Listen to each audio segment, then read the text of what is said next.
জনমানবহীন মহাদ্বীপ অ্যান্টার্কটিকায় মানব বসতি নেই বললেই চলে। সমুদ্রের বুকে যতদূর চোখ যায় কেবল বরফ আচ্ছাদিত পাহাড় আর জলরাশি।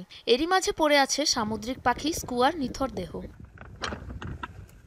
কিছুদিন আগে ওকে ভাবা হয়েছিল বিচ্ছিন্ন ঘটনা হিসেবে, কিন্তু সময় যত গড়াচ্ছে ততই মহামারী আকার নিচ্ছে পরিস্থিতি। গবেষকরা বলছেন এভিয়ান ইনফ্লুয়েঞ্জা বা বার্ড ফ্লু ছড়িয়ে পড়েছে অ্যান্টার্কটিকার নির্দিষ্ট একটি অঞ্চলে।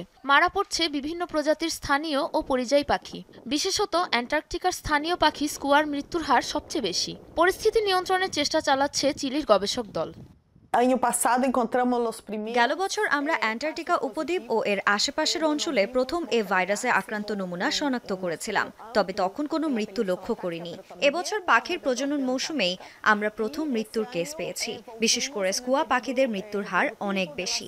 এ পাখির প্রজাতিটির মাধ্যমেই ভাইরাসটি অন্যান্য প্রজাতির মাঝে ব্যাপক আকারে ছড়িয়ে পড়তে পারে বলে আশঙ্কা করছি আমরা। Pontifical Catholic University of Chile ও মিলোনিও বেস ইনস্টিটিউটের যৌথ প্রচেষ্টায় নমুনা সংগ্রহ, পরীক্ষা ও বিশ্লেষণ চলছে।